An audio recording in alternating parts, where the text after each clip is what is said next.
advice to cut back on sugary foods, but what's new in the dietary guidelines is a specific recommendation on just how low you should go. The recommendation is to limit consumption of added sugars to no more than 10% of your daily calories. And for many Americans, this means cutting back on sugar by about 50%.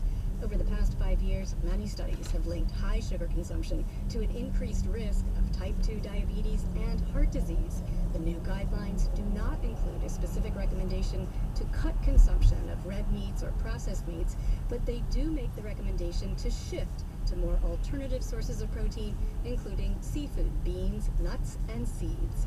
Allison Aubrey, NPR News.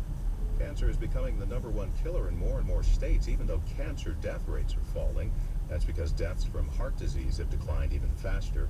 New health statistics show nationwide, heart disease is still the leading cause of death, just ahead of cancer, but cancer moved up to the top slot in 22 states in 2014, impacting Hispanics, Asians, and adults ages 40 to 79. Dwayne Brown, NPR News, Washington.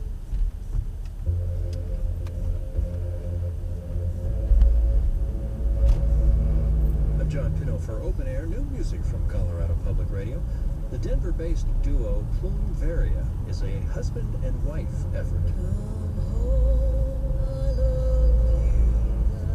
Sean and Sherry Cobbs came into the CPR Performance Studio recently to share their music.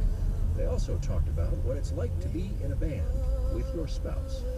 We always talk about the benefits because we can practice at any time. Our studio and all of our gear is in our living room, so, in the middle of the night you could get up and write some music.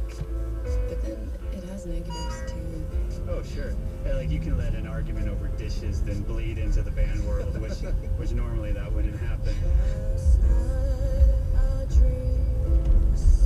Introduce yourself to Plume Varia and discover new music from here in Colorado and beyond at openaircpr.org. Support for NPR comes from NPR member stations and from the Robert Wood Johnson Foundation, working with others to build a culture of health, enabling all in America's diverse society to lead healthier lives, now and for generations to come, on the web at rwjf.org.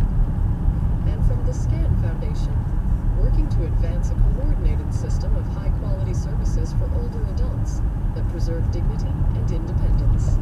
More information is available at thescanfoundation.org. From NPR News, this is All Things Considered. I'm Kelly McEvers. An armed group has occupied a federal wildlife refuge in southeast Oregon for 6 days now. The militants take issue with the U.S. government's management of public land.